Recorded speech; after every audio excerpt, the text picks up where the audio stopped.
اوس دا خبره یاد ساتل پکار دی چې کم کس له پکار دی چې هغه فدیه ورکي او کم کس له پکار دی چې هغه د قضا او کفاره دواړه ورکي. نو دا خبره یاد ساتل پکار دی چې فدیه به هغه کس ورکي، یعنی دو قسم خلق دي. یو قسم خلق هغه چې بوډاګان دي یا سړی دی که ښځه ده چې بوډا وي، زیات عمر وي، دا هغوی دا چانس نشته چې هغوی به واپس یعنی ځوانۍ حالت ته راځي، طاقت به پکې پیدا کېږي، نو دا چانس پکې نشته. نو دی به بیا فدیه ورکوي په دې کې. همدارنګه یو کس بیمار دی، کینسر بیماری ده، شوګر دی، بلډ پریشر دی او نور مختلف داسې بیماریانې دي چې څه چانس نشته چې دا په دې باندې جوړ شي.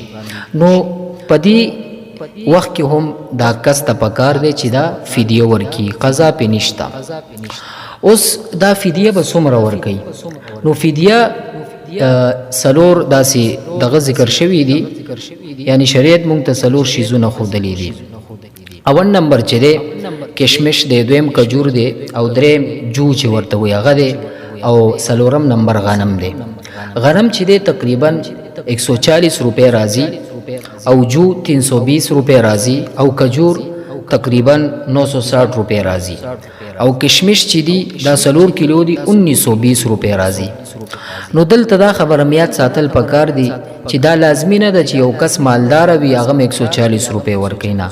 انسان به خپل ځان خپل وسته به وګوري، بیا هغه موافق به دا انسان پیسه ورکوي، یعنی چې په کم اندازه باندې ورکولی شي. خو دلته دا هم کولی شي چې انسان یو فقیر دا دو ټیمه روټۍ ورکي د یو روجې په عوض کې. دا 140 روپے 320 960 1920 روپے چې دي دا د یو روجې په عوض کې دي. نو هر یو روجې په عوض کې 140 د شمار خپل وس موافق، نو دا د یو کس فدیه ده. نو دا فدیه به هغه کس ورکوي چې کم کس داسې بیمار وي چې د روغېدو چانس نه وي، او دویم هغه چې بوډا سړی وي او بوډۍ ښځه وي نو هغه به ورکوي.